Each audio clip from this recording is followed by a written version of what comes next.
Vous êtes plutôt monogame? Un même style de vin pour tout le repas? Aussi surprenant que cela puisse paraître, ce n'est pas la tradition française en matière de vin à table. Alors surprenez vos convives en leur montrant que cette vertu peut être source de plaisir et de sensations inattendues. Si vous souhaitez donc garder un vin ou une appellation pour tout le repas, mais en variant les plaisirs avec sa bouteille, n'hésitez pas. Après le repas de fête assez classique, décrit précédemment, passons sur un repas un peu plus original. Partons donc d'un vin, une appellation ou un style de vin pour voir comment on peut y accorder le plat. Reprenons par exemple notre exemple du fameux sauterne avec cette idée commune, le sauterne, ça se boit vieux avec du foie gras. Essayons de proposer un repas uniquement à base de vin moelleux. En entrée apéritive, vous pouvez marier un vin moelleux sur le fruit avec une certaine acidité type Bergerac ou Pacherin du Vic-Bilh avec du fruité et une certaine fraîcheur. Vous pouvez l'accompagner de melon en été ou d'huîtres en hiver. Pour le plat, passez sur un vin moelleux plus complexe, mais encore assez aromatique, type Alsace vendange tardive. Vous pouvez l'accompagner d'un plat sucré-salé épicé, tel un poulet, ananas curry ou canard à l'orange. Le vin a assez de puissance pour ne pas écraser le plat.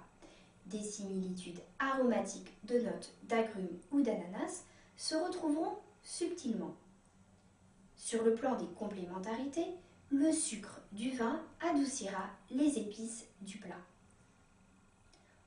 Ensuite, pour le fromage, optez pour un vin liquoreux type sauterne un peu plus vieux, accompagné de fromage persillé type Roquefort, Fourne d'Ambert. Le fromage et le vin sont issus tous deux de pourritures nobles bien françaises.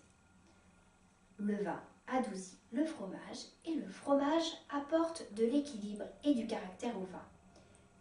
La similitude et la complémentarité s'expriment bien ici.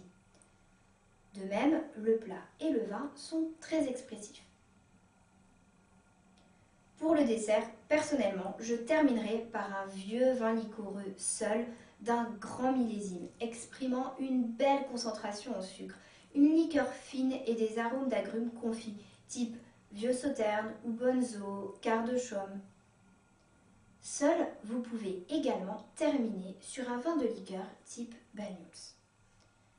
Si vous souhaitez opter pour une alliance dessert-vin, alors vous pouvez partir sur un vin moelleux, jeune type Jurançon, mais avec une belle complexité aromatique et puissant pour accompagner une tarte aux fruits exotiques par exemple. La jeunesse d'un vin moelleux apporte une belle palette d'arômes avec un fruité encore très présent avec des notes d'abricot, agrumes, fruits exotiques qui se marient subtilement avec le dessert.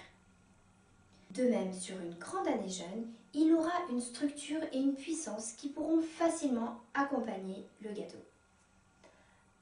Alors, allez-y, partez dans votre cave, ressortez votre bouteille préférée et laissez-vous guider par ces quelques règles, mais surtout par vos sensations et vos intuitions pour accorder les plats.